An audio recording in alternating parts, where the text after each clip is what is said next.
तो dragon ball के जो ये सेट ऑफ एपिसोड्स थे ना, दैट इज एपिसोड नंबर 10 से लेके एपिसोड नंबर 13 तक, उसने ये प्रूव कर दिया कि why Dragon Ball is the greatest anime of all time. Yes guys, episode number 10 से लेके एपिसोड नंबर 13 तक का हिंदी डब रिव्यू लेके मैं वापस आ गया हूँ ड्रैगन बॉल का। और गाइज, ये जो एपिसोड्स थे सारे ही टॉप नॉच थे, बहुत बढ़िया थे। तो कैसे टोटली एपिसोड्स गए एक एक करके मैं सारी ही डिटेल्स आपको इस वीडियो में देने वाला हूँ। So guys, without wasting any time अब मैं वीडियो को स्टार्ट करता हूँ। तो गाइज देखो, सबसे पहले तो शेड्यूल में जैसे बताया था ड्रैगन बॉल 1986 आज मतलब जो दोपहर के 1:30 बजे से दिखा रहा था वही आ रहा था, क्योंकि ऐसे तो ड्रैगन बॉल की जो सीरीज है वो दोपहर के 2 बजे से आती है, बट आज ये 1:30 बजे से आ रही थी। बट ड्रैगन बॉल का जो इससे पहले वाला एपिसोड था, दैट इज वो एपिसोड नंबर 9 जिसमें बुल्मा कैरेट बन जाती है, तो वो वाला जो एपिसोड था उसको इन्होंने रिपीट किया और इसमें 2 एड्स भी डाल दिए अच्छे लंबे लंबे। तो मुझे पता चल गया कि यार आधे घंटे तो इन लोग कार्टून नेटवर्क इंडिया थोड़ा टाइम पास करने ही वाली है, और वो किया भी। बट जैसे ही न्यू एपिसोड्स आना स्टार्ट हुए तो गाइज इतना मजा आया।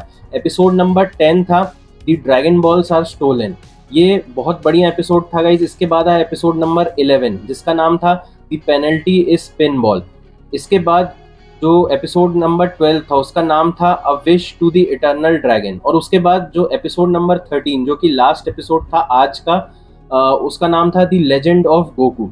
तो ये सारे ही एपिसोड्स की हिंदी डबिंग बहुत बढ़िया थी गाइस। हिंदी डबिंग के साथ साथ इसकी जो स्क्रिप्टिंग थी, जो डायलॉग्स थे वो बहुत ही टॉप नॉच थे। जो बीच बीच में वो कॉमेडी डायलॉग्स थे वो बहुत बढ़िया लग रहे थे, काफ़ी एंगेजिंग एपिसोड्स थे, और स्टोरी टॉप नॉच थी, सब कुछ बहुत बढ़िया था। सेंसरशिप की अगर मैं बात करूं तो गाइस देखो, कुछ सीन्स को बिल्कुल हटा दिया गया है और कुछ सीन्स को सेंसर कर दिया गया है। बट हाँ, कुछ एक ऐसे सीन्स थे जिसको सेंसर नहीं किया गया, जिसमें बुल्मा ने जो मिडिल फिंगर दिखाई थी एम्परर पीलाफ को, तो वो वाला सीन बिल्कुल भी कट नहीं किया था। फिर यामचा ने बुल्मा का कुछ गड़बड़ चीज़ देख लिया था, तो वो भी बिल्कुल भी इन्होंने सेंसर नहीं किया था। तो कुछ चीज़ें बिल्कुल भी सेंसर नहीं हुई है, कुछ चीज़ें बिल्कुल सेंसर हो गई है, और कुछ चीज़ों के डायलॉग्स थोड़े चेंज कर दिए। तो कार्टून नेटवर्क इंडिया अच्छे से सेंसरशिप को मेंटेन करके चल रही है, कुछ चीज़ें दिखा रही है तो कुछ चीज़ें नहीं भी दिखा रही है। तो काफ़ी मज़ा आया गाइस। सबसे पहले तो एपिसोड स्टार्ट हुए, जो न्यू एपिसोड स्टार्ट हुए, तो हमें ये पता चला कि जो गोकू और बुल्मा की जो गाड़ी रहती है, उलोंग भी रहता है उनके साथ, तो वो वाली गाड़ी पे मिसाइल चल जाता है, और वो मिसाइल चलने के बाद उनकी गाड़ी खराब हो जाती है, ड्रैगन बॉल्स भी चोरी हो जाते हैं। बट उसके बाद यामचा और पुआर आते अपने मतलब के लिए ही हैं। बट हाँ, उसके बाद वो बहुत बढ़िया वाला एडवेंचर शुरू होता है, और वो एडवेंचर देखने लायक था गाइज। इतना बढ़िया लगता है जब वो पीलाफ के महल के अंदर घुसते हैं और जो पीलाफ उनके साथ गेम्स खेलता है, वो इतना मजा आता है गाइज। बार बार उन लोग निकलने की कोशिश करते हैं, बट पीलाफ गैंग फिर से उनको पकड़ लेती है, एक कदम उनसे आगे ही चलती है, और फाइनली ये होता है कि एम्परर पीलाफ के पास सारे ही 7 ड्रैगन बॉल्स आ जाते हैं। और उसके बाद वो फाइनली इटर्नल ड्रैगन से विश मांगने जाता है कि वो पूरी दुनिया पे राज करेगा। बट तभी गोकू अपना कामेहामेहा वेव चलाता है, और वहां पे एक छोटा सा जो होल बन जाता है, वहीं से पुआर और उलोंग बैट में ट्रांसफॉर्म होके बाहर चले जाते हैं। और वहीं बुल्मा उनको ऑर्डर करती है कि आप वहां जाओ और जाके बचाओ जैसे तैसे। यामचा भी यही कहता है, और गोकू और यामचा और बुल्मा तो अंदर ही फंसे रहते हैं, बाकी ये दोनों बाहर जाके जैसे तैसे वो विश को बचाते हैं। और हमें ये चीज़ पता चल जाती कि उलोंग ने भी पृथ्वी को बचाया है। उसने वो जो विश थी एम्परर पीलाफ की उसको पूरा नहीं होने दिया, और उसने वर्ल्ड का सबसे जो कंफर्टेबल अंडरवेयर होता है वो ले लिया। और इसी के साथ एम्परर पीलाफ का जो मतलब विशेज रहती है वो सक्सेसफुल नहीं हो पाती, और एम्परर पीलाफ गोकू को, बुल्मा को, यामचा को, देन उलोंग और पुआर को, सबको एक ऐसी जगह बंद कर देता है जहाँ से बाहर निकलना पॉसिबल ही नहीं है।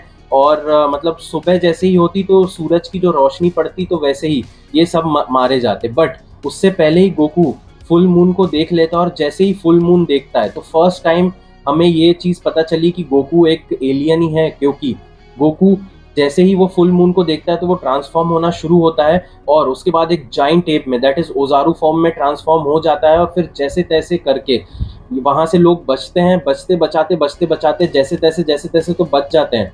बट गोकू का इतना ताकत देखकर सब हैरान हो जाते हैं, वो जो उसकी पावर रहती है वो अनमैचेबल रहती है। बट जैसे तैसे करके पूरी गैंग मिलके गोकू की पूंछ को काटने में सक्सेसफुल होते हैं, और गोकू फिर से छोटा बन जाता है। एम्परर पीलाफ का भी महल पूरी तरीके से ढह जाता है, और जो ड्रैगन बॉल्स होते हैं वो भी हर दिशाओं में फैल जाते हैं। तो एम्परर पीलाफ की भी विश पूरी नहीं हुई, और दूसरी तरफ से गोकू को होश जैसे ही आता है तो फिर उन लोग ये डिसाइड करते हैं कि हाँ, अब हम सब अलग अलग जगह जाना पड़ेगा, क्योंकि गोकू को ट्रेनिंग लेना रहता है मास्टर रोशी से, तो गोकू वहां के लिए निकल चुका है। और बाकी जितने भी लोग हैं, दैट इज आप कहो ऊलोंग, पुआर, बुल्मा और यामचा, ये सब एक साथ ही चल देते हैं। इनका भी एक पर्सनल, आपको पता ही है सीक्रेट क्या है, कि यामचा और बुल्मा डेट करने वाले हैं, तो इन लोग साथ रहने ही वाले हैं। और गोकू चल चुका है अब मास्टर रोशी के पास। तो इसके आगे के जो एपिसोड्स हैं ये हमें नेक्स्ट वीकेंड मतलब संडे को देखने को मिलेंगे, तो काफी मजा आने वाला है गाइस। आज के एपिसोड्स बहुत बढ़िया थे, बहुत मजा आया मुझे देखने में। आपको कैसे लगा कमेंट सेक्शन में जरूर बताइएगा, और ऐसी वीडियोस के लिए इस चैनल को सब्सक्राइब भी करके जरूर रखिएगा। और गाइस अब मैं आपसे मिलता हूँ अगले वीडियो में। Thank you so much.